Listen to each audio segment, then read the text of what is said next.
Saudara-saudari yang terkasih dalam Tuhan Yesus Kristus, bagi para jemaat yang sudah belasan bahkan puluhan tahun bergereja di GKJ Joglo, mungkin masih teringat betapa sejuknya suasana di GKJ Joglo ini.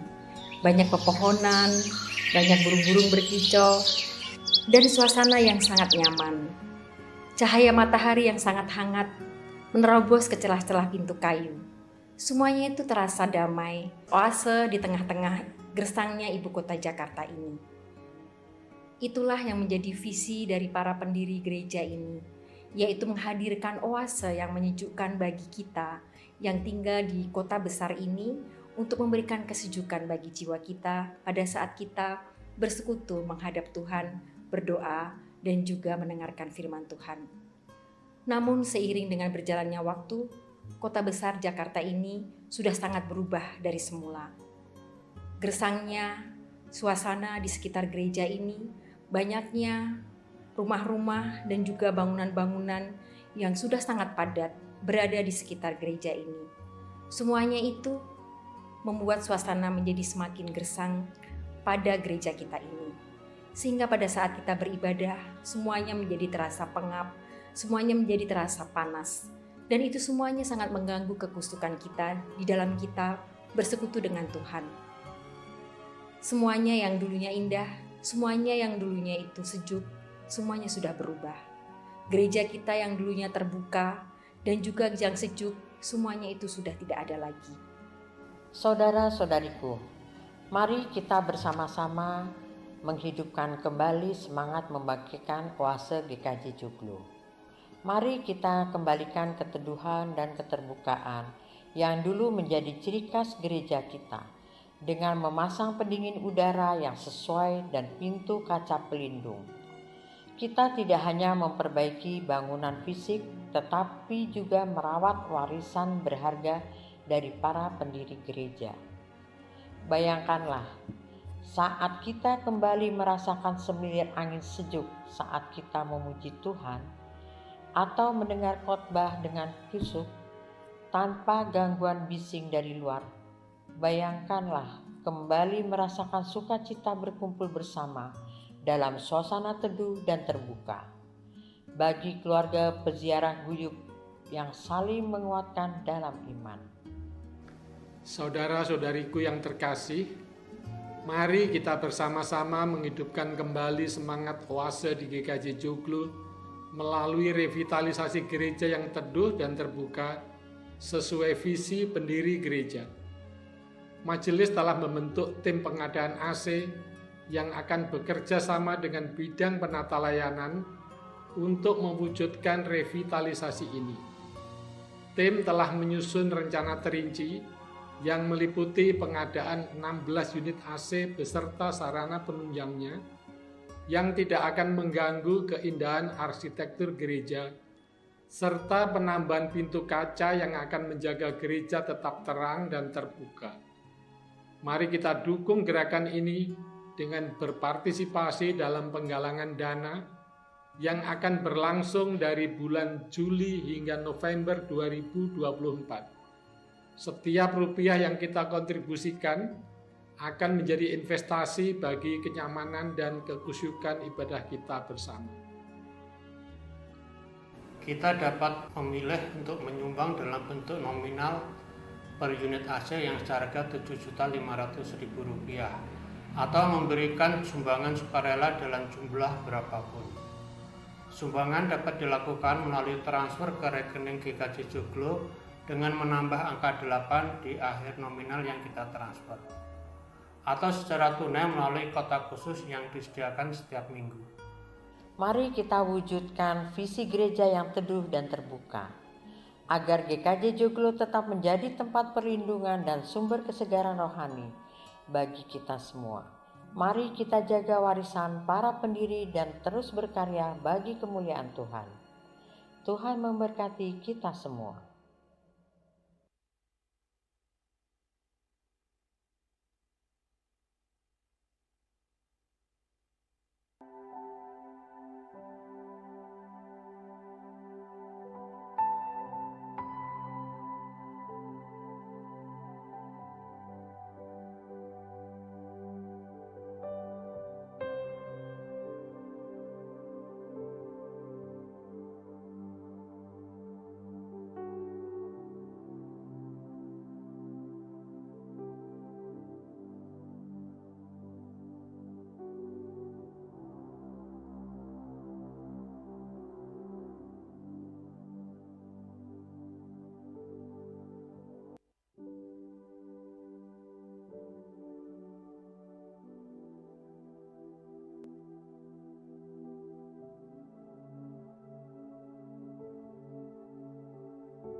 Saudara-saudari yang terkasih dalam Tuhan Yesus Kristus, bagi para jemaat yang sudah belasan bahkan puluhan tahun bergereja di GKJ Joglo, mungkin masih teringat betapa sejuknya suasana di GKJ Joglo ini.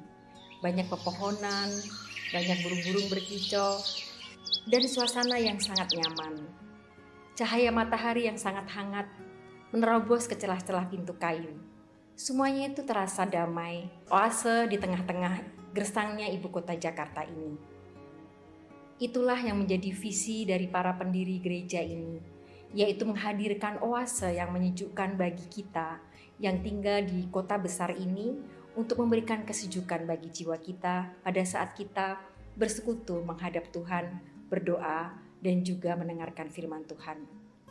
Namun seiring dengan berjalannya waktu, kota besar Jakarta ini sudah sangat berubah dari semula. Gersangnya suasana di sekitar gereja ini, banyaknya rumah-rumah dan juga bangunan-bangunan yang sudah sangat padat berada di sekitar gereja ini.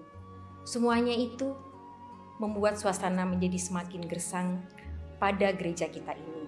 Sehingga pada saat kita beribadah, semuanya menjadi terasa pengap, semuanya menjadi terasa panas.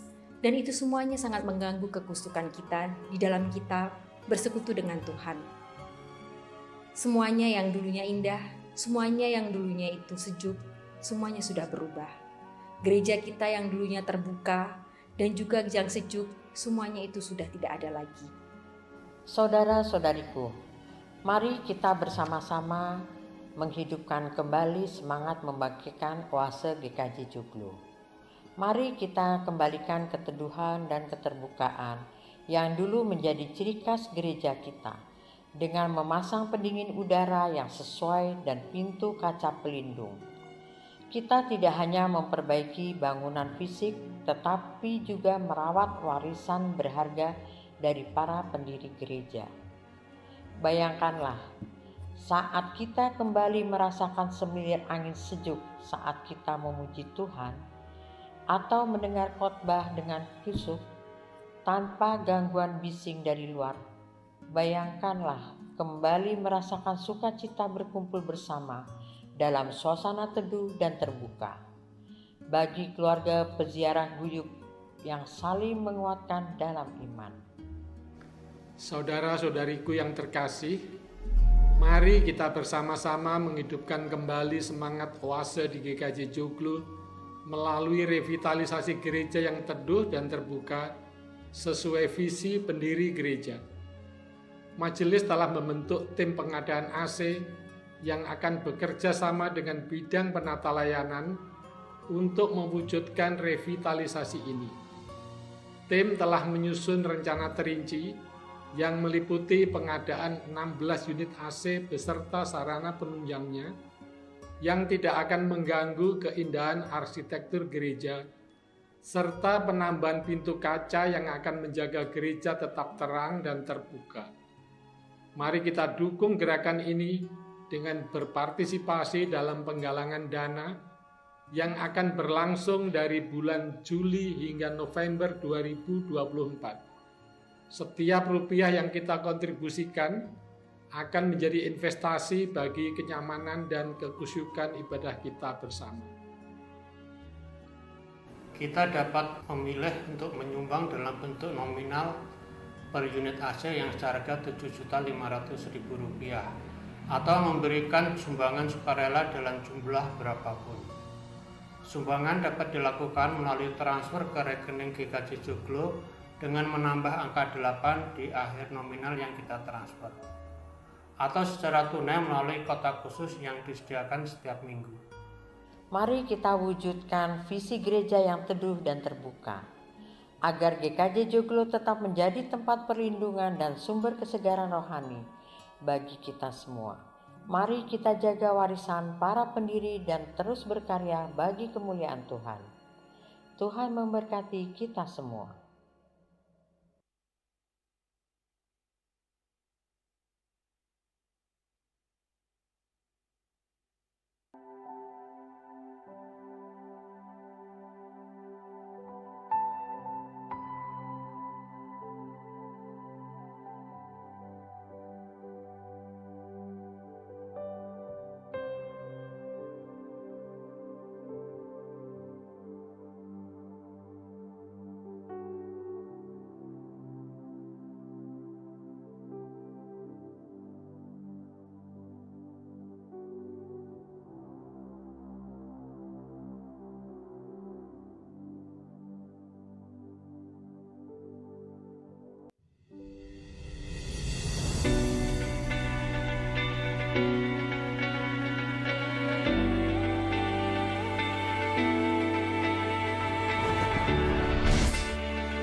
Selamat hari Minggu, umat yang dikasihi Tuhan, Shalom.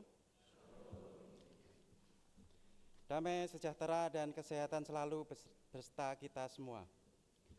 Majelis mengucapkan selamat beribadah dan bersekutu di GKJ Joglo bagi Bapak, Ibu, Saudara, Saudari yang baru pertama kali hadir di GKJ Joglo. Kami mengucapkan selamat datang dan selamat beribadah. Kiranya Tuhan memberkati ibadah dan persekutuan kita. Agar ibadah berjalan dengan hikmat, mohon untuk menonaktifkan handphone atau diubah ke nada getar atau silent. Pokok-pokok pewarta Minggu 25 Agustus 2024. Persidangan Majelis bulan September. Persidangan majelis harian akan diselenggarakan pada hari Jumat tanggal 13 September 2024 dan persidangan majelis pleno akan diselenggarakan pada hari Jumat tanggal 27 September 2024. Bagi Bapak, Ibu, Saudara, dan Saudari yang memiliki keperluan gerejawi, dipersilahkan untuk menghubungi majelis wilayahnya masing-masing. Informasi tata ibadah selama bulan Alkitab dan pengajaran. Diinformasikan kepada seluruh warga jemaat bahwa pada bulan September, yakni selama bulan Alkitab dan pengajaran berlangsung, ada penambahan dalam tata ibadah yang digunakan. Perubahan itu terkait dengan pembacaan 10 firman Tuhan sebelum pengakuan dosa. Hal ini untuk mengingatkan kita semua akan tuntunan Tuhan serta warisan iman yang berharga dalam 10 firman Tuhan. Selain itu, doa Bapa Kami juga akan dinyanyikan dengan menggunakan lagu Doa Bapa Kami versi ciptaan Pendeta Eko Iswanto. Harap menjadi perhatian seluruh warga jemaat. Ibadah nuansa muda. Majelis GKJ Joglo dan Komisi Pemuda mengundang jemaat muda untuk mengikuti ibadah nuansa muda yang akan diselenggarakan pada hari Minggu 25 Agustus 2024 pada pukul 17 waktu Indonesia bagian Barat yang akan dipimpin oleh Pendeta Dani Titalei dari GPI Papua. Ditunggu partisipasi dan kehadiran jemaat muda di GKJ Joglo. Tuhan Yesus memberkati. Pernikahan. Bila Tuhan berkenan dan tidak ada keberatan yang sah dari jemaat, akan diteguhkan dan diberkati nikah Saudara Andreas Sakti Sanjaya, warga GKJ Joglo wilayah 2A, putra dari Bapak almarhum Bapak Nono Sampurna dan Ibu Endang Rohayani, dengan Saudari Siska Handayani, warga GKJ Joglo wilayah 3A, putri dari almarhum Bapak Iwan Kristanto dan Ibu Lim Sin Niu. Pemberkatan dan peneguhan nikah akan dilayankan pada hari Sabtu 14 September 2024 pada pukul 10.30 waktu Indonesia bagian Barat di GKJ Joglo dan akan dilayankan oleh Pendeta Widianto Nugroho. Mohon dukungan doa seluruh warga jemaat GKJ Joglo. Berita duka cita. Telah dipanggil ke rumah Bapak di surga Bapak Bramantyo Wibowo, warga wilayah 4B dalam usia 43 tahun, pada hari Jumat 16 Agustus 2024 di Rumah Sakit Pelni, Jakarta. Jenazah telah dimakamkan pada hari Sabtu, tanggal 17 Agustus 2024 di TPU Joglo. Majelis dan seluruh jemaat GKJ Joglo mengucapkan turut belasungkawa. Kiranya Tuhan memberi kekuatan dan penghiburan bagi keluarga yang ditinggalkan. Warga baru.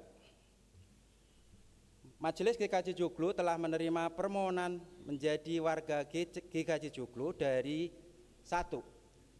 Majelis GKJ Wirosari atas diri Bapak Valentino Adi Nugroho. Kedua, Majelis GKJ Mojosongo, saya ulangi lagi.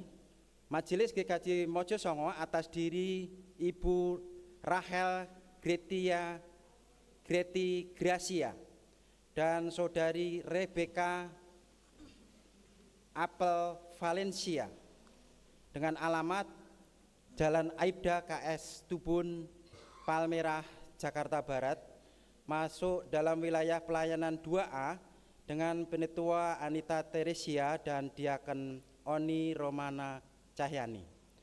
Majelis dan seluruh warga jemaat GKJ Joglo mengucapkan selamat datang dan bersekutu di GKJ Joglo. Tuhan Yesus memberkati. Atestasi atau pindah. Majelis GKJ Joglo telah menyerahkan surat atestasi dan pindah gereja kepada Gereja Kristen Jawa Wonosari, Yogyakarta atas diri Bapak Karmidi dan Ibu Atalia Wartini, warga GKJ Joglo wilayah 3B. Majelis dan seluruh warga jemaat GKJ Joglo mengucapkan terima kasih atas pelayanan dan peran sertanya selama menjadi warga jemaat di GKJ Joglo. Kiranya di tempat yang baru imannya akan semakin bertumbuh. Tuhan Yesus memberkati. Komisi Kesehatan. Tim Kesehatan GKJ Joglo menyelenggarakan pemeriksaan mata anak gratis untuk usia 6-12 tahun pada hari Minggu 1 September 2024 pukul 10 di ruang Nazaret GSP. Untuk mendaftarkan dapat menghubungi Ibu Pipit, Ketua Komisi Anak atau guru sekolah minggu. Mohon perhatian para orang tua. Terima kasih. Persembahan pengadaan AC. Majelis GKJ Joglo mengucapkan terima kasih atas dukungan dan partisipasinya jemaat dalam persembahan pengadaan AC yang telah terkumpul sebesar 77.760.136 rupiah sampai pada tanggal 22 Agustus 2024. Persembahan pengadaan AC masih dapat dilakukan dengan cara memasukkan amplop ke dalam kotak yang telah disediakan ataupun dengan cara transfer ke rekening GKJ Joglo dengan menambahkan angka 8 di akhir nominal persembahan. Terima kasih, Tuhan memberkati. Basar Alkitab. Umat yang terkasih, Panitia Bulan Alkitab bekerjasama dengan Lembaga Alkitab Indonesia akan mengadakan Basar Alkitab TB2 yang akan dilaksanakan pada hari Minggu 1 September 2024 di halaman gereja setelah ibadah pagi. Bagi umat yang membutuhkan Alkitab TB2 dapat membelinya di Basar Alkitab dengan harga khusus. Mohon perhatian jemaat. Terima kasih. Umat yang dikasihi Tuhan, Allah telah menganugerahkan keberagaman suku dan budaya bagi kita. Maka marilah kita mensyukuri keberadaan tersebut melalui ibadah dengan nuansa Indonesia Timur pada saat ini. Dalam rasa syukur atas segala anugerahnya, ibadah minggu ini mengangkat tema perjuangan tidak pernah usai, yang berdasar atas Efesus 6 ayatnya yang ke-10 sampai 20. Ibadah hari ini akan dipimpin oleh Bapak Pendeta Widianto Nugroho. Ibadah diawali dengan menyanyikan pelengkap kidung jemaat 295, Haleluya, pujilah Tuhanmu. Haleluya, haleluya.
Saudara-saudara yang dikasihi Tuhan, mari kita memulai ibadah pada saat ini dengan pengakuan bahwa pertolongan kita adalah di dalam nama Tuhan yang menciptakan langit, bumi, dan segala isinya.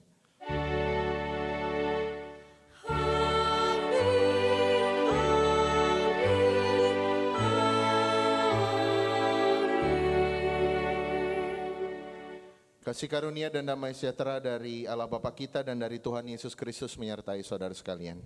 Kini dan sepanjang masa. Umat dipersilahkan duduk kembali.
Bapak Ibu Saudara yang dikasihi Tuhan, lagu yang baru kita saja dengar dengan alunan sasando yang begitu indah berjudul Bolelebo kalau saya tidak salah ucap.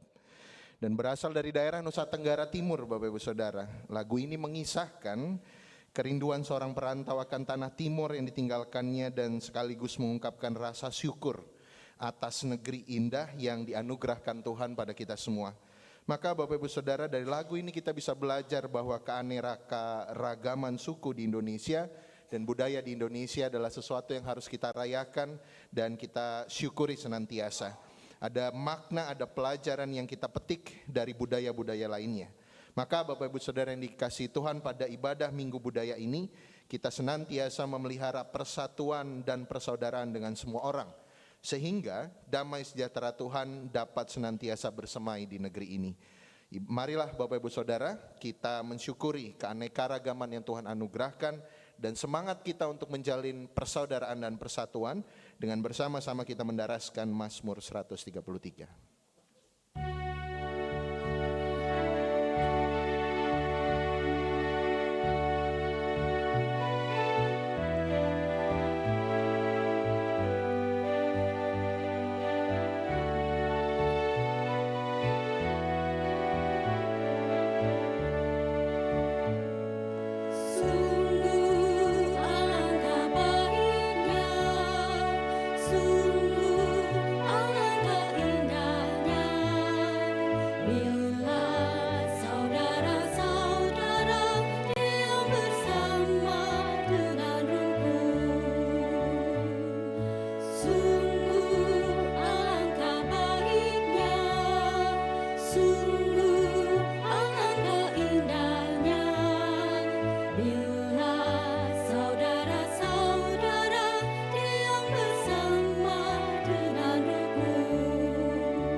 Umat yang terkasih, marilah kita mengingat firman Tuhan yang memimpin kita untuk hidup di dalam kasih. Sebagaimana tertulis dalam 1 Yohanes 4 ayat 20 dalam terjemahan bahasa Maluku. Sapa sayang bilang, beta sayang Allah. Mar kalau dia benci, dia pung basudara yang iko Yesus, dia tu mulu parlente putar bale. Barang kalau dia sayang, dia pung basudara yang dia adalia sabang hari, kong Allah lai. Bagaimana kong dia bisa sayang Allah? Ya dia yang dia sayang parnalia. Dalam ingatan akan kebencian yang seringkali masih menguasai hati serta pikiran kita, marilah mengakui dosa kita serta memohon ampun pada Tuhan dalam doa yang dipanjatkan secara pribadi. Umat yang dikasihi Tuhan, mari kita berdoa.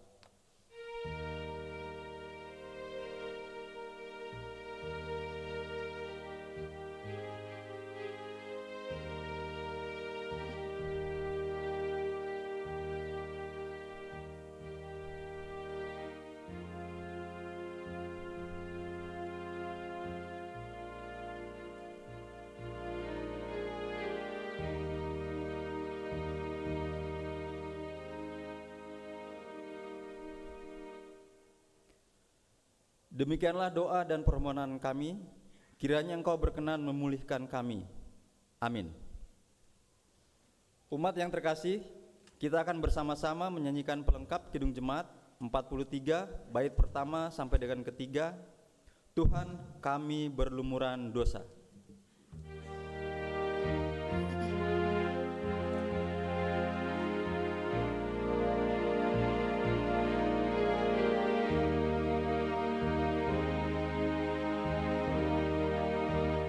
Kami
Saudara-saudara yang dikasihi Tuhan, dalam ingatan kita akan segala pemberdosaan kita dan permohonan ampun yang kita sampaikan kepada Allah, Allah menyatakan anugerah dan pengampunannya kepada kita. Sebagaimana kita perhatikan dalam berita anugerah saat ini dari kitab Yesaya pasal 1 ayat 18. Marilah, baiklah kita berperkara firman Tuhan. Sekalipun dosamu merah seperti kirmizi akan menjadi putih seperti salju. Sekalipun berwarna merah seperti kesumba akan menjadi putih seperti bulu domba. Demikianlah berita anugerah dari Tuhan. Syukur kepada Allah. Saudara-saudara, saya undang untuk berdiri dan marilah kita mensyukuri anugerah pengampunan dari Tuhan dan bersama-sama menyanyikan Kidung Jemaat 36 bait 1 dan 2. Dihapuskan dosaku.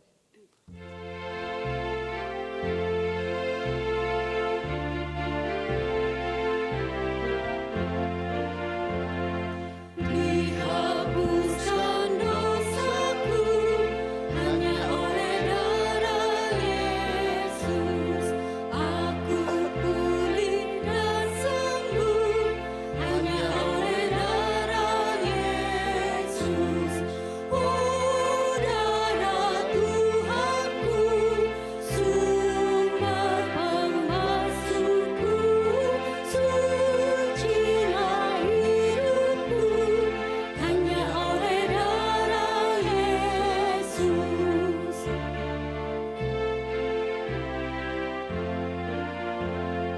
Pengampunan dosaku hanya oleh darah Yesus. Penyucian hidupku hanya oleh darah Yesus. Oh, darah Tuhanku, sumber pemasuku, sucilah hidupku hanya oleh darah Yesus. Umat dipersilakan duduk kembali.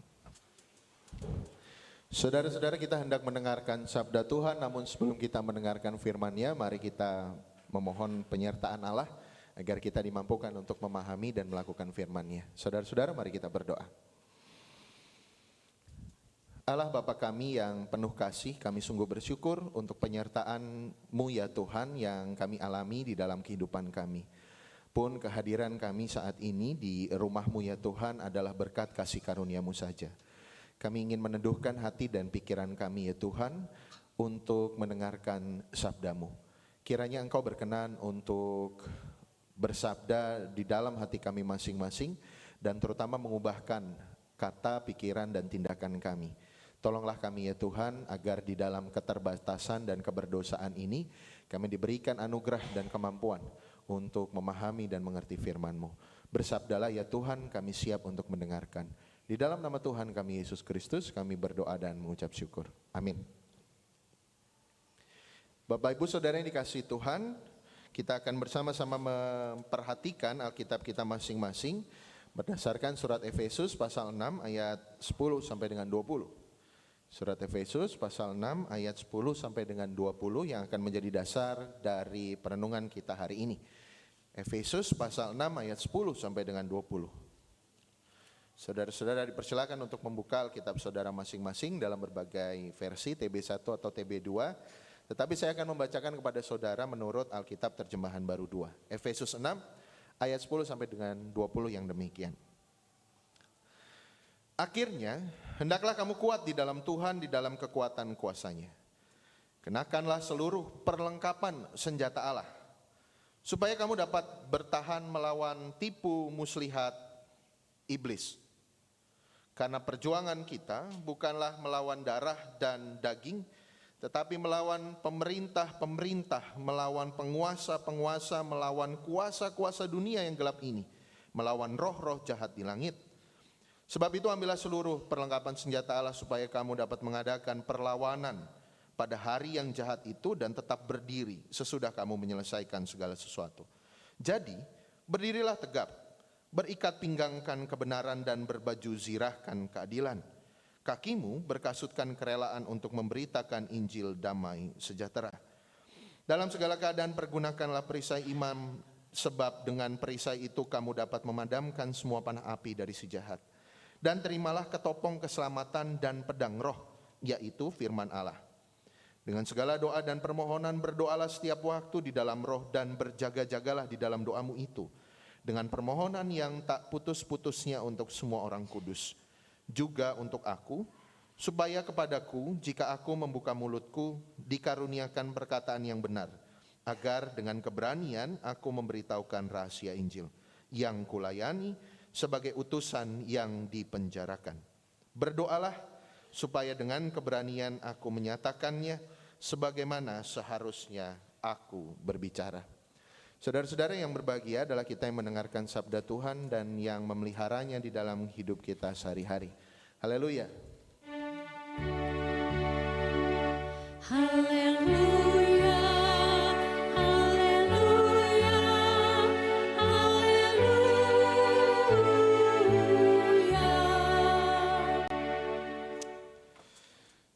Selamat hari Minggu, saudara semua. Benar ya Pak Boki ya? Benar ya.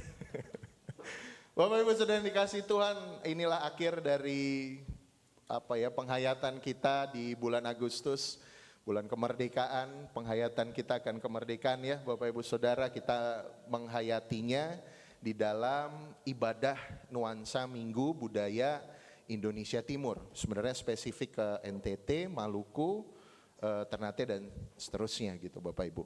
Makanya tadi saya datang pakai ini. Nah ini, sama kayak Mas Gaspar tadi yang memainkan sasando ya. Ini namanya apa Mas ini?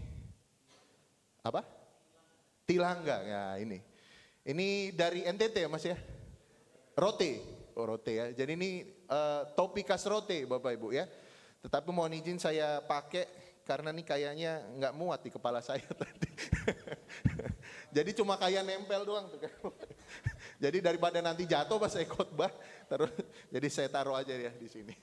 Bapak Ibu Saudara, kalau kita mengingat Indonesia Timur ya, Bapak Ibu Saudara, kalau kita mengingat Pulau Rote, NTT, Maluku, Papua, apa yang Bapak Ibu bayangkan? Apa yang Bapak Ibu Saudara bayangkan?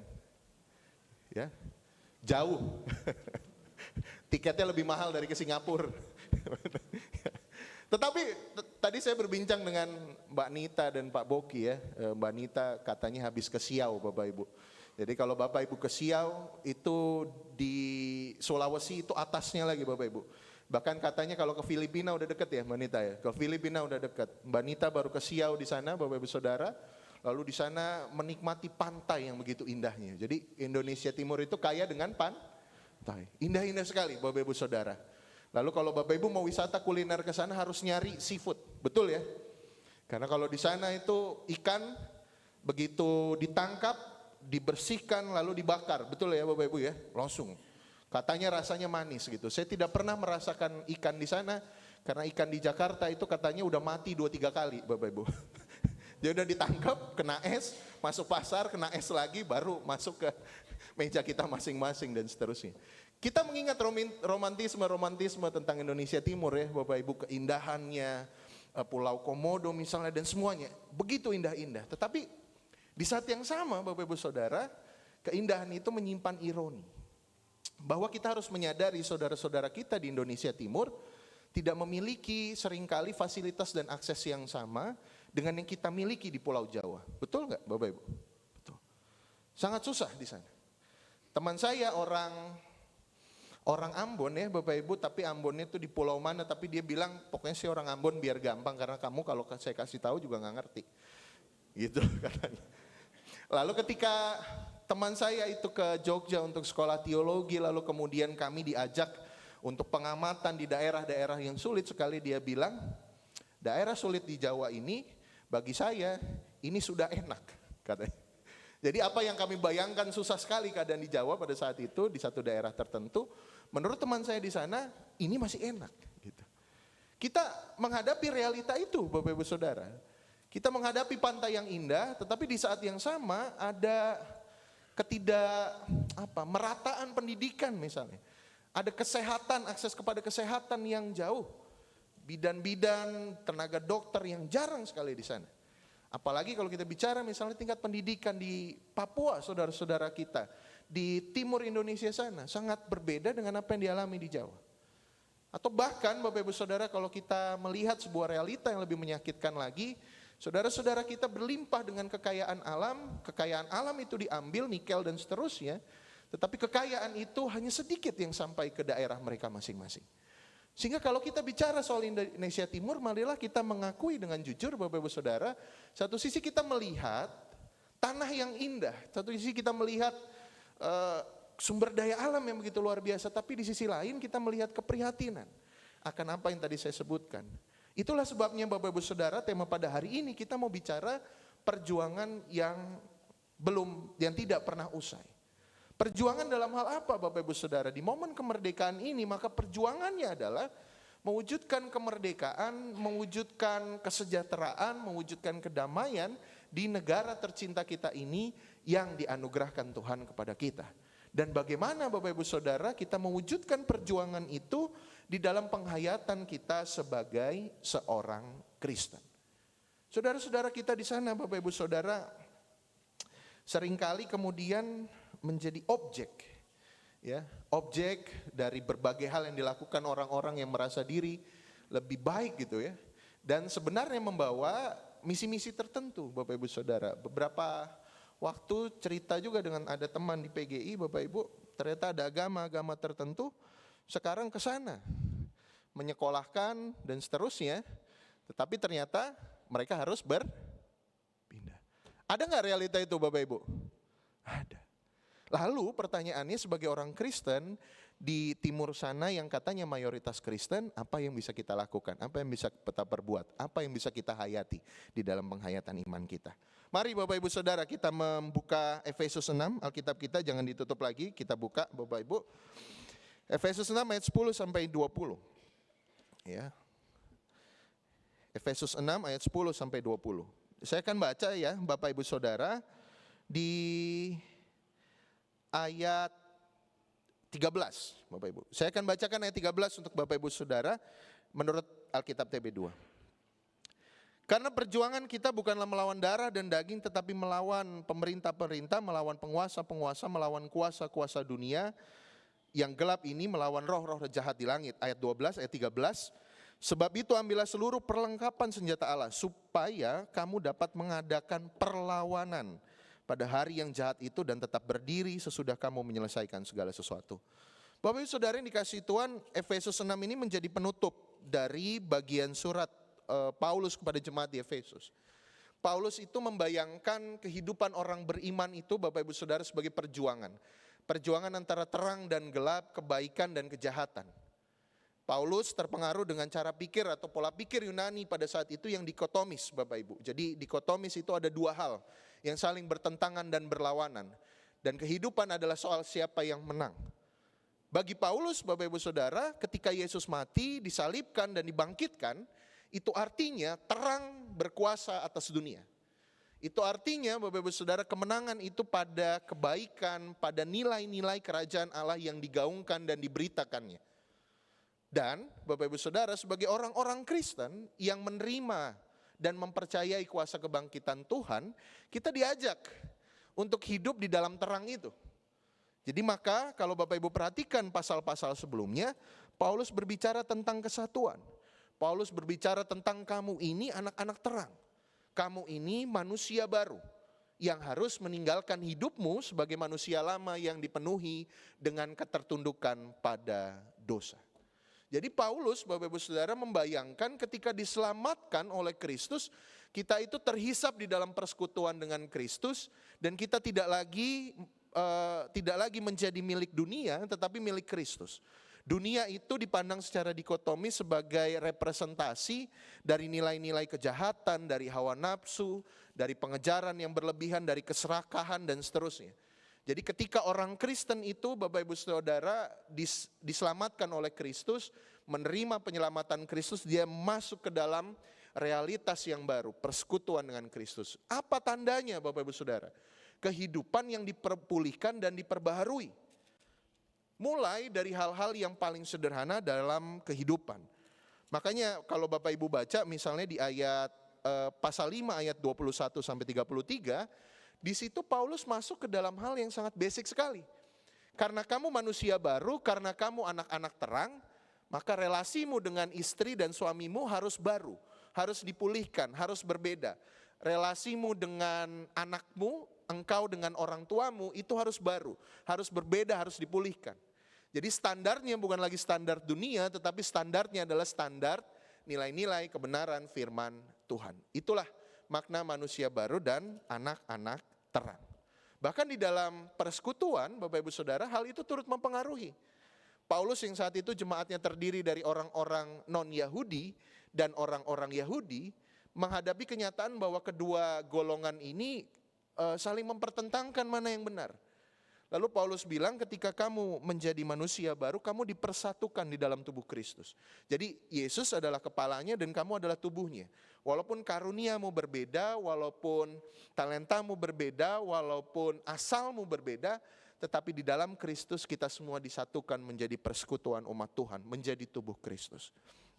Nah, apa artinya Bapak Ibu Saudara? Paulus bilang di penutup suratnya, ketika kamu memiliki identitas baru sebagai anak-anak terang, maka sekarang kamu harus terlibat di dalam perjuangan. Tapi tadi bahasa yang saya baca di Efesus 13 menurut TB2 Bapak Ibu, perlawanan. Perlawanan pada apa Bapak Ibu Saudara? Perjuangan pada apa? Pada kuasa-kuasa kegelapan. Ya, kalau di ayat, Bapak Ibu bisa perhatikan ya, di ayat 11, mari kita perhatikan ayat 11. Perlawanan melawan apa Bapak Ibu Saudara? Ayat 11. Kenakanlah seluruh perlengkapan senjata Allah supaya kamu dapat bertahan melawan tipu muslihat iblis. Melawan tipu muslihat iblis. Disebutkan secara jelas oleh Paulus siapa yang kita lawan. Tipu muslihat iblis. Iblis ini apa Bapak Ibu Saudara? Kita membayangkan iblis itu sebagai sesosok makhluk, misalnya ya, di dalam penghayatan populer, kita membayangkan iblis itu wah sebagai gambar yang menyeramkan. Tetapi kalau kita lihat secara mendalam Bapak Ibu Saudara, iblis ini sekaligus juga mewakili metafora. Metafora akan kuasa jahat, akan kejahatan, akan hal-hal yang berlawanan dengan apa yang Tuhan ingin agar kita lakukan. Kuasa iblis itulah. Jadi kalau Tuhan menginginkan kita hidup di dalam damai sejahtera, maka kuasa iblis itu mewujud kepada konflik atau perpecahan yang memecah belah, atau bahkan melahirkan kekerasan di tengah kehidupan orang-orang beriman. Kira-kira seperti itu Bapak Ibu Saudara. Dan menariknya Bapak Ibu Saudara yang dikasihi Tuhan, bahasa perlawanan yang dipakai oleh Paulus, dia memakai dengan begitu gamblang perlengkapan senjata Allah. Di situ Bapak Ibu bisa melihat ada ketopong tuh helm ya Bapak Ibu. Lalu ada perisai, ada pedang, ada dan semuanya. Jadi bahasa-bahasa yang sebenarnya akrab dengan dunia militer itu perlengkapan prajurit. Kenapa bahasa ini dipakai Bapak Ibu Saudara? Apakah Paulus menganjurkan kekerasan kepada orang Kristen? Apakah Paulus bilang kepada kita, ayo lawan dengan pedang, ya, lawan dengan pedang, lawan dengan kekerasan dan seterusnya? Rupanya tidak, Bapak Ibu Saudara. Rupanya tidak. Karena dia memberi makna baru kepada perlengkapan-perlengkapan itu, kepada pedang, kepada perisai, kepada ketopong, kepada baju zirah, kepada dan seterusnya, Bapak Ibu Saudara. Paulus memberi makna baru kepada itu semua. Itu artinya apa? Bahasa-bahasa militer ini kemudian dipakai secara baru untuk menjelaskan maksud Tuhan. Bagaimana kita yang harus melakukan perlawanan itu, bagaimana kita harus melakukan perjuangan itu. Tetapi satu sisi Bapak Ibu Saudara, Rasul Paulus ini kalau bahasa teknis ya Bapak Ibu Saudara ya, mendekonstruksi atau memakai ulang bahasa militer yang penuh kekerasan ini menjadi bahasa dengan simbol perdamaian damai sejahtera Allah. Sekaligus Bapak Ibu Saudara, Paulus dengan terang-terangan memakai terminologi-terminologi yang akrab di kekaisaran pada saat itu yang sangat menindas untuk melawan kuasa-kuasa penindasan itu sendiri. Luar biasa Bapak Ibu. Jadi misalnya Bapak Ibu Saudara dijelaskan lebih konkret lagi oleh Paulus. Lalu apa yang harus kita lawan? Pemerintah-pemerintah, penguasa-penguasa, kuasa-kuasa dunia yang gelap, melawan roh-roh jahat di langit. Itu apakah artinya kemudian entitas-entitas ini yang harus kita perangi senantiasa? Enggak juga Bapak Ibu. Karena Paulus mengajak kita untuk waspada bahwa seringkali kuasa iblis yang tadi itu ya, kejahatan, keserakahan, ketidakadilan, peperangan, itu lahir dari entitas-entitas yang disebutkan oleh Paulus di ayat 12. Penguasa-penguasa, kuasa-kuasa dunia gelap, pemerintah-pemerintah. Kenapa? Karena kita Bapak Ibu Saudara meletakkan kuasa kita kepada pemerintah-pemerintah dunia, penguasa-penguasa agar digunakan sebaik-baiknya untuk kesejahteraan rakyat. Itu artinya Bapak Ibu Saudara, hari ini Paulus tidak hanya bicara soal bagaimana peperangan itu terjadi dalam lingkup spiritualitas kita. Kita melawan kecenderungan kita untuk berdosa. Kita melawan kecenderungan kita untuk melawan perintah, tidak tunduk kepada perintah Allah. Kita melawan Bapak Ibu Saudara segala hawa nafsu dan kedagingan kita. Itu betul. Kita harus melawan dosa-dosa kita. Kita harus melawan hasrat kita untuk melakukan dosa-dosa dan perlawanan kepada Allah. Tetapi di saat yang sama Bapak Ibu Saudara, Paulus mengajak kita juga untuk peka. Jangan-jangan kuasa kegelapan itu nilai-nilai atau prinsip kehidupan yang tidak sesuai dengan firman dan kehendak Allah sudah terjadi di dalam kehidupan kita sehari-hari secara nyata. Jadi bukan hanya di dalam batin kecenderungan untuk berdosa, tetapi dosa itu, kuasa kegelapan itu sudah hadir di tengah-tengah kita dan mewujud di hidup kita sehari-hari. Bapak Ibu Saudara yang dikasihi Tuhan, bukankah seringkali dalam penghayatan hidup kebangsaan kita, titik itulah yang masih kita alami ya Bapak Ibu Saudara. Kita melihat berbagai berita misalnya soal korupsi, kita melihat berbagai berita soal ketidakadilan yang dialami oleh saudara-saudara kita di berbagai belahan Nusantara. Kita melihat orang-orang yang dipenjarakan misalnya karena melindungi tanah adatnya. Kita melihat misalnya Bapak Ibu Saudara, orang-orang yang dipenjarakan hanya karena dia berbeda pendapat dengan pendapat mayoritas. Kita melihat Bapak Ibu Saudara, orang-orang yang mengalami ketidakadilan di negeri ini. Kalau menurut Paulus, Bapak Ibu Saudara yang dikasihi Tuhan, ini termasuk ke dalam kekuasa kegelapan yang kita harus berdiri dan melakukan perlawanan. Orang Kristen tidak boleh netral di hadapan ketidakadilan dan sewenang-wenangan yang terjadi.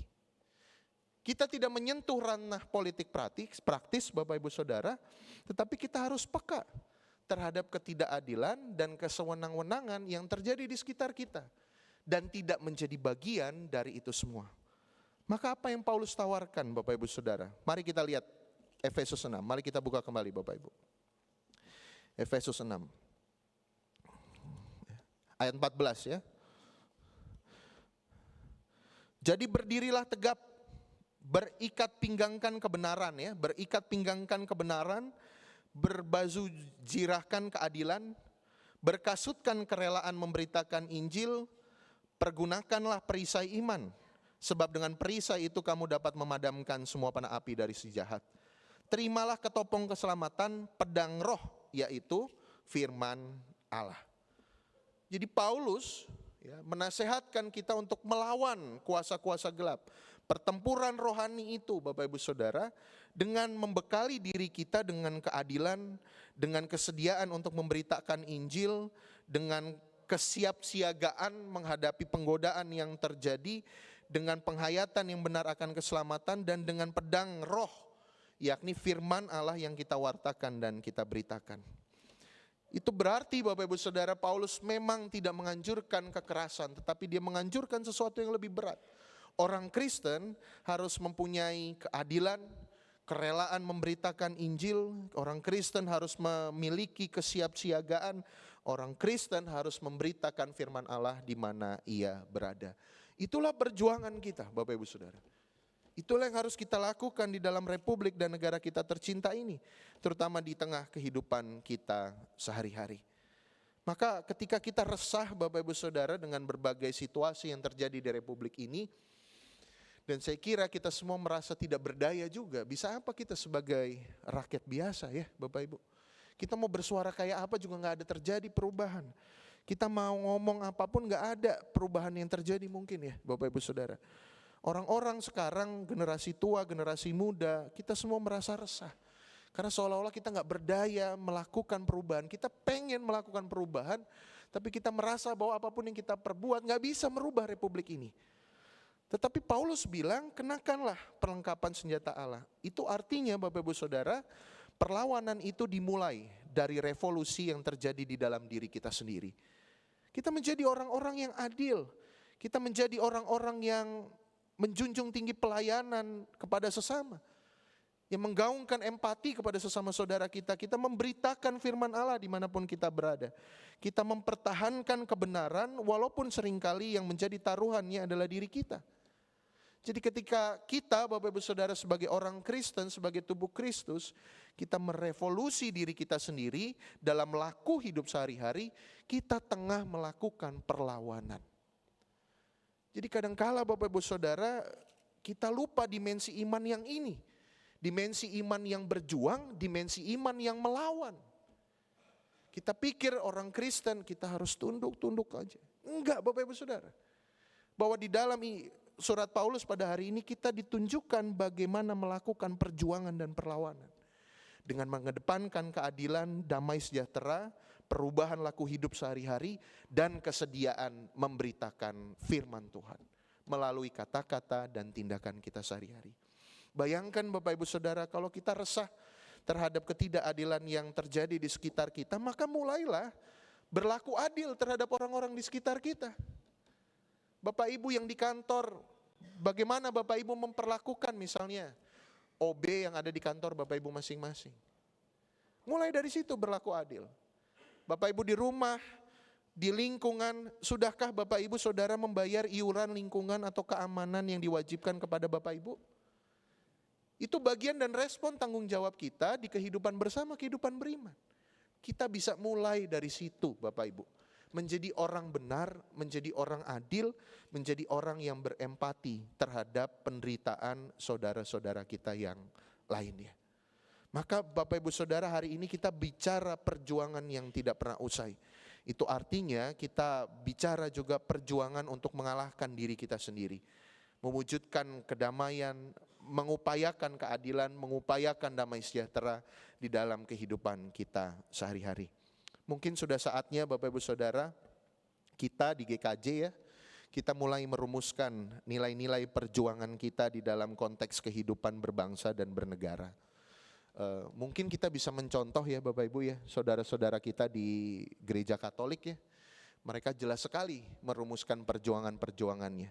Bahkan beberapa waktu lalu ketika ada masalah fundamentalisme agama, teman-teman di gereja Katolik bilang 100% Indonesia, 100% Katolik. Lalu jargon itu diwujudkan di semua gereja Katolik di Indonesia. Nah GKJ Bapak Ibu Saudara, kayaknya kita perlu merumuskan apa yang menjadi nilai yang kita hidupi, merespon situasi kenegaraan dan kebangsaan yang terjadi akhir-akhir ini. Mari, ini upaya kita bersama, dan terutama tindakan nyata apa yang bisa kita lakukan di tengah kehidupan kita sehari-hari. Bapak Ibu Saudara, merdeka? Merdeka? Mari kita wujudkan perjuangan dalam hidup kita sehari-hari yang tidak pernah usai. Amin. Saat teduh bagi kita.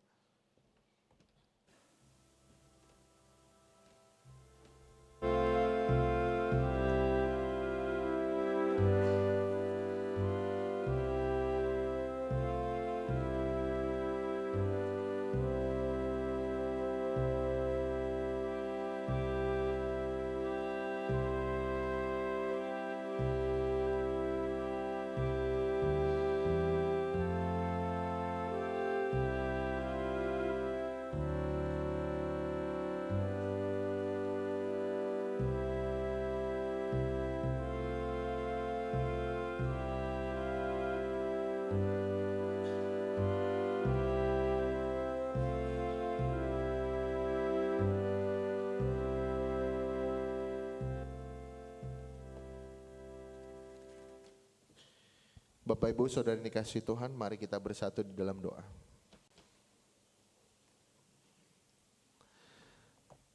Allah Bapa kami yang bertahta dalam kerajaan surga, kami bersyukur melalui perenungan kami atas firman-Mu pada hari ini. Kami diingatkan ya Tuhan untuk berjuang mewujudkan misi-Mu ya Allah di tengah-tengah dunia yang kami diami. Mulai dari lingkungan terkecil kami, di lingkungan keluarga, lingkungan masyarakat yang kami diami, lingkungan kerja, maupun kontribusi kami ya Tuhan terhadap bangsa dan negara kami. Kami sadar ya Tuhan dan kami memohon ampun atas tindakan-tindakan kami yang belum mencerminkan keberadaan kami sebagai anak-anak-Mu ya Allah. Seringkali kami masih tergoda mengikuti cara dunia, alih-alih bertahan dan berjuang di dalam terang yang telah Engkau hadirkan di dalam hidup kami. Tolonglah kami ya Tuhan agar kami senantiasa dapat menyatakan damai sejahtera-Mu dimanapun kami berada. Tolonglah kami ya Tuhan agar dapat menyatakan keadilan-Mu ya Allah dimanapun kami berada. Pun kami teringat dengan saudara-saudara kami, saudara persekutuan kami yang sakit dan dalam proses penyembuhan. Kami teringat akan Bapak Ignatius Seksoyudiono, Ibu Subiarsi Sunardi, Ibunda dari Bapak Widyo Prayogo, dan saudara-saudara kami yang lain yang tidak dapat kami sebutkan satu persatu. Tolonglah ya Allah, Engkau memelihara kehidupan saudara-saudara kami ini. Berikanlah mereka kekuatan dan semangat untuk menjalani pengobatan demi pengobatan yang mereka terima. Kami juga berdoa ya Tuhan untuk saudara-saudara kami, anggota keluarga yang mendampingi saudara-saudara kami yang sakit ini. Kiranya Engkau berkenan untuk hadir dan menyertai saudara-saudara kami ini senantiasa. Tuhan, kami teringat akan pergumulan kami masing-masing, baik pergumulan kami terkait relasi di dalam keluarga, kegelisahan kami akan masa depan anak-anak kami yang tengah mencari kerja dan mengembangkan usaha ataupun pasangan hidup. Kami juga teringat akan kami ya Tuhan yang tengah menjalani studi atau dalam proses untuk mengakhiri studi kami. Kiranya Allah berkenan untuk membantu kami di dalam berjuang menghadapi aneka rupa pergumulan yang terjadi tersebut ya Tuhan. Kami percaya bahwa segala sesuatu dapat kami lalui dengan baik atas dasar penyertaan-Mu saja. Terima kasih ya Tuhan untuk persekutuan umat Tuhan di GKJ Joglo, tetapi juga atas persekutuan yang Engkau pelihara dan Engkau tumbuhkan di Aras Klasis Jakarta bagian Barat. Kami berdoa untuk saudara-saudara kami di Klasis agar senantiasa juga dapat berada di dalam perjuangan mewujudkan misi-Mu. Kami teringat akan GKJ Kanaan dan GKJ Bumi Indah dalam perjuangan mereka untuk membangun rumah ibadah. Kiranya Tuhan jaga dan sertai mereka agar saudara-saudara kami ini dapat memiliki tempat ibadah sebagaimana mereka idamkan. Tuhan, di bulan Agustus ini kami sungguh bersyukur untuk bangsa dan negara yang Engkau anugerahkan. Kami merasa bahwa Engkau begitu baik ya Tuhan, dengan aneka rupa berkat yang Engkau hadirkan bagi bangsa kami, atas persaudaraan, atas persekutuan dan perdamaian yang masih boleh kami rasakan. Tetapi kami sadar ada banyak hal yang masih harus kami perjuangkan. Ada banyak saudara-saudara kami ya Tuhan yang menjadi korban ketidakadilan. Ada banyak saudara-saudara kami ya Tuhan yang berada dalam tingkat kemiskinan yang begitu parah karena penindasan struktural. Kami juga melihat saudara-saudara kami yang lain yang tidak dapat bersuara, menyuarakan kepentingan mereka. Kiranya Allah berkenan untuk menjaga saudara-saudara kami ini, dan lebih daripada itu, bantulah kami ya Tuhan untuk berjuang di dalam cara kami masing-masing, di dalam perwujudan kehendak-Mu di dalam kehidupan kami. Karena kami percaya Tuhan, ketika kami menjadi orang Kristen yang baik, maka sesungguhnya kami telah menjadi bangsa dan warga negara yang baik. Kami percaya bahwa ini semua ya Tuhan dapat kami lalui hanya di dalam penyertaan-Mu saja. Terima kasih Tuhan untuk penyertaan-Mu. Di dalam nama Tuhan Yesus kami berdoa dan mengucap syukur. Amin. Bapak Ibu Saudara yang terkasih, kita akan bersama-sama mendengarkan persembahan pujian dari Saudara Gaspar Araja dengan lagu berjudul Tuhan Adalah Gembalaku.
Umat yang terkasih, kami undang untuk bangkit berdiri.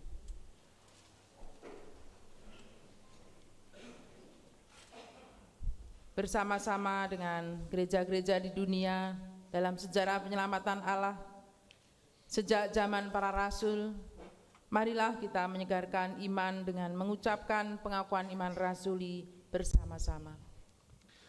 Aku percaya kepada Allah Bapa yang Maha Kuasa, Khalib langit dan bumi, dan kepada Yesus Kristus, anaknya yang tunggal Tuhan kita, yang dikandung dari Roh Kudus, lahir dari anak darah Maria, yang menderita di bawah pemerintahan Pontius Pilatus, disalibkan, mati dan dikuburkan, turun ke dalam kerajaan maut. Pada hari yang ketiga, bangkit pula dari antara orang mati, naik ke surga, duduk di sebelah kanan Allah Bapa yang Maha Kuasa, dan akan datang dari sana untuk menghakimi orang yang hidup dan yang mati. Aku percaya kepada Roh Kudus, gereja yang kudus dan am, persekutuan orang kudus, pengampunan dosa, kebangkitan daging, dan hidup yang kekal. Umat dipersilakan duduk kembali.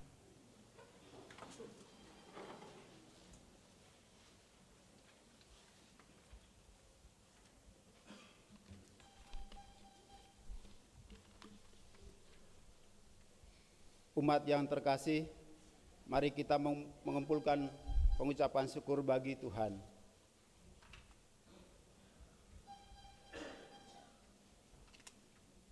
Bagi petugas dimohon untuk mempersiapkan diri.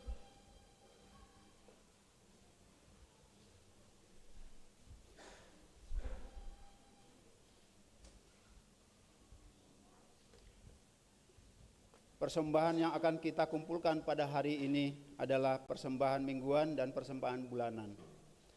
Persembahan mingguan disampaikan melalui kantong persembahan, dan persembahan bulanan dapat dimasukkan ke dalam kotak persembahan atau dapat diberikan melalui transfer ke rekening GKJ Joglo yang tertera pada layar. Majelis juga membuka kotak persembahan pengadaan AC yang dapat diberikan melalui amplop khusus pengadaan AC yang telah tersedia di meja pewarta. Atau jemaat juga dapat transfer dengan menambahkan angka 8 di akhir nominal persembahan AC. Nats persembahan didasarkan dari Roma 12 ayat 1 dan 2. Karena itu, saudara-saudara, oleh kemurahan Allah, aku menasihatkan kamu supaya kamu mempersembahkan tubuhmu sebagai persembahan yang hidup, yang kudus dan yang berkenan kepada Allah. Itulah ibadahmu yang sejati. Janganlah menjadi serupa dengan dunia ini, tetapi berubahlah oleh perubahan budimu, pembaharuan budimu, sehingga kamu dapat membedakan mana kehendak Allah, apa yang baik, yang berkenan kepadanya, dan sempurna. Mari kita membawa persembahan dengan menyanyikan pelengkap kidung jemaat 149 bait 1 dan 3. Ucap syukur pada Tuhan.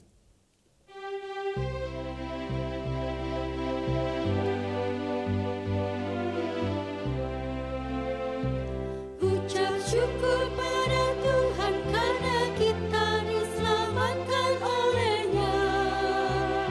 Senandungkan lagu baru, senandungkan lagu baru baginya.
Jemaat dimohon berdiri.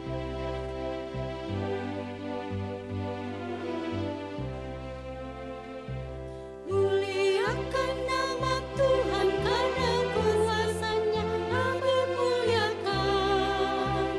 Senandungkan lagu baru, senandungkan lagu baru baginya.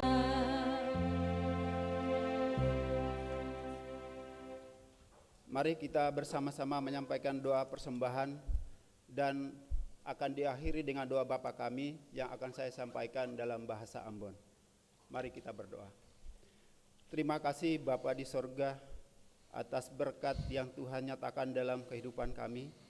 Dan pada saat ini Tuhan, sebagai ungkapan terima kasih, kami sudah mempersembahkan persembahan yang kami kumpulkan pada saat ini. Berkatilah dan sucikanlah agar persembahan yang sudah kami kumpulkan ini menjadi berkat untuk pelayanan dalam GKJ Joglo dan juga di komisi-komisi. Tuhan Allah Bapa kami yang ada dalam kerajaan surga, berkati juga para pengelola persembahan ini agar supaya mereka bisa bijaksana dalam melakukan persembahan ini ya Tuhan. Tuhan Allah Bapa kami yang ada dalam kerajaan surga, kami akhiri doa ini di dalam doa yang Tuhan ajarkan.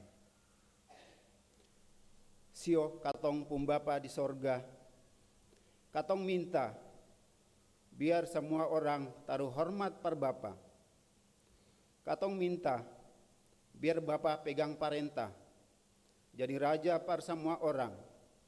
Dan biar Bapa pun mau jadi di dunia ini sama dengan yang jadi di sorga. Katong minta biar Bapa kasih makanan yang katong perlu hari ini. Sio Bapa, tolong kasih ampun katong pun dosa-dosa jua, sama dengan katong jua kasih ampun orang-orang yang bikin salah par katong. Lajang kasih tinggal katong dapat coba bikin dosa. Mar kasih selamat katong jua dari setang pun raja pun kuasa. Tagal Bapa itu raja dan yang pun kuasa par semua dan yang pantas par dapat puji tarus-tarus. Amin. Jemaat tetap berdiri.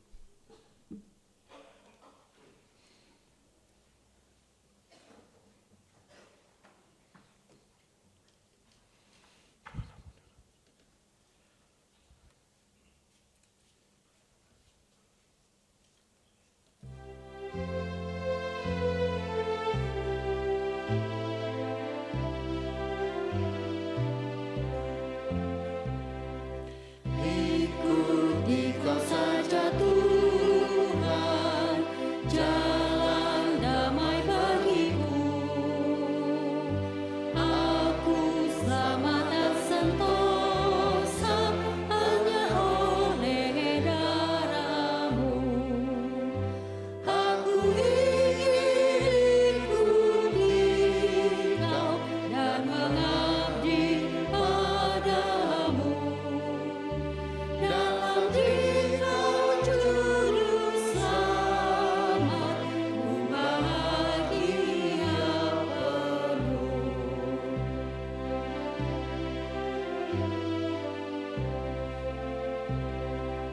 Ikut dan menyangka diri, aku buang yang fana. Hanya turut kehendak-Mu dan padamu berserah. Aku ingin ikuti Kau dan mengabdi padamu. Dalam Dikau juru selamat, ku bahagia penuh. Arahkanlah hatimu kepada Tuhan. Kami mengarahkan hati kepada Tuhan. Jadilah saksi Kristus, Syukur kepada Allah, terpujilah Tuhan. kini dan selama-lamanya. Saudara-saudara, marilah kita kembali ke dalam kehidupan kita masing-masing dan melanjutkan perjuangan iman di dalam kata dan tindakan yang kita sampaikan kepada sesama. Saudara-saudara, terimalah berkat dari Tuhan. Tuhan memberkati engkau dan melindungi engkau. Tuhan menyinari engkau dengan wajah-Nya dan memberi engkau kasih karunia. Tuhan menghadapkan wajah-Nya kepadamu dan memberi engkau damai sejahtera. Amin.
Bapak, Ibu, Saudara yang terkasih, panitia akan menyampaikan informasi. Dimohon untuk tidak beranjak dari tempat duduk. Selamat hari Minggu, Tuhan Yesus memberkati.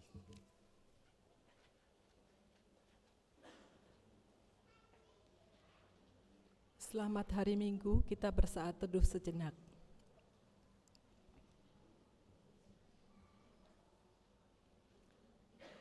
Terima kasih. Selamat pagi Bapak Ibu, Saudara-saudara yang terkasih, Shalom.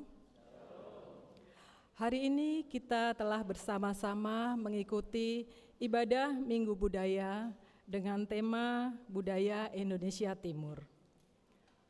Dalam ibadah kali ini kita juga bersyukur karena kita mendapatkan kesempatan untuk menambah wawasan kita dengan mendengarkan musik khas Indonesia Timur, musik NTT. Terima kasih secara khusus kepada Saudara Gaspar Araja, betul ya? Ya.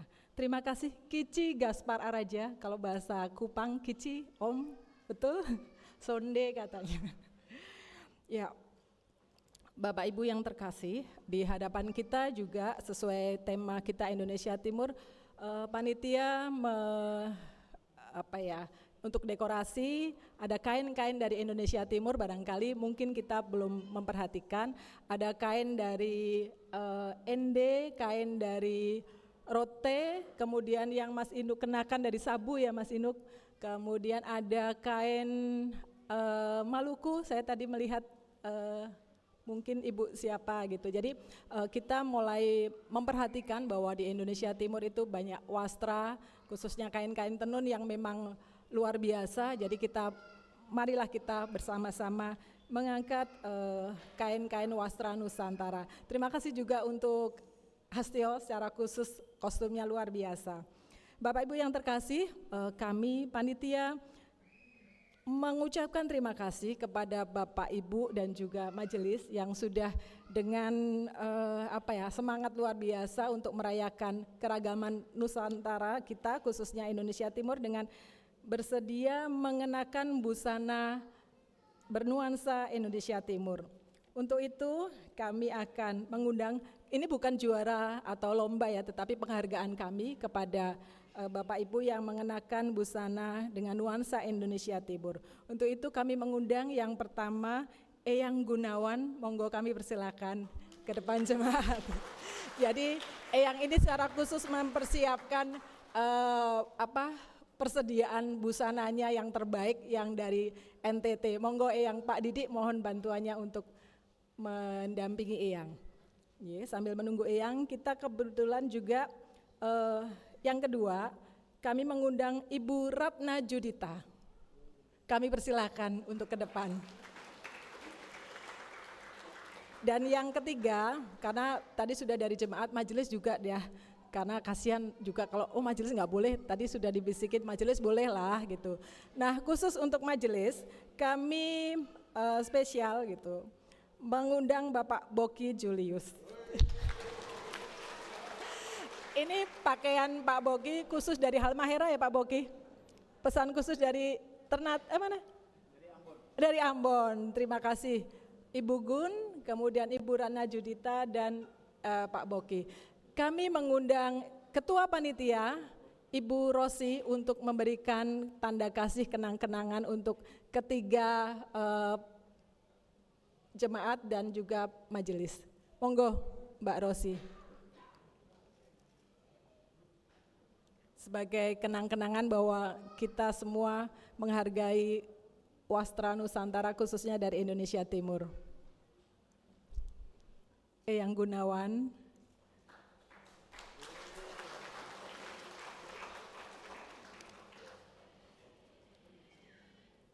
Ibu Ratna Judita.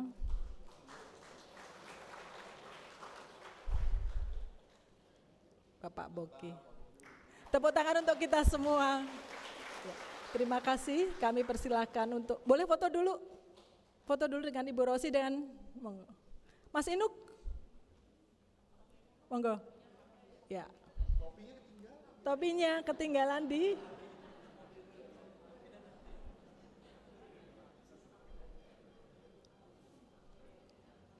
1, 2, 3. Ya, terima kasih, boleh kembali ke tempat duduk.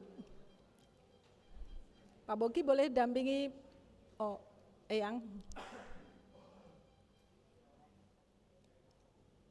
Terima kasih Bapak Ibu sekalian. Mari kita bersama-sama merayakan kekayaan budaya Indonesia Timur dengan menari bersama, bersukaria bersama. Musik. Roposai.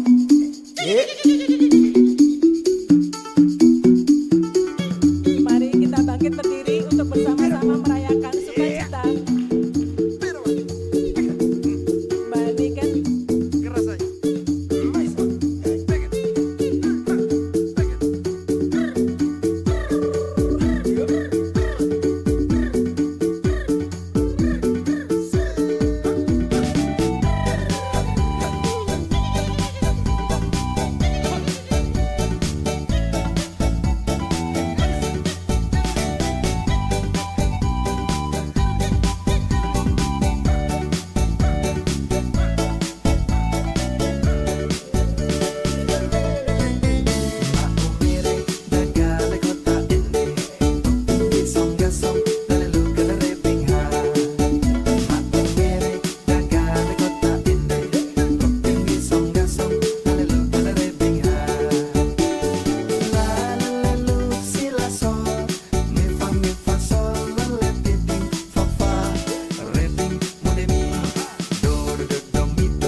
Terima kasih Bapak Ibu semuanya. Selamat hari Minggu. Tuhan Yesus memberkati.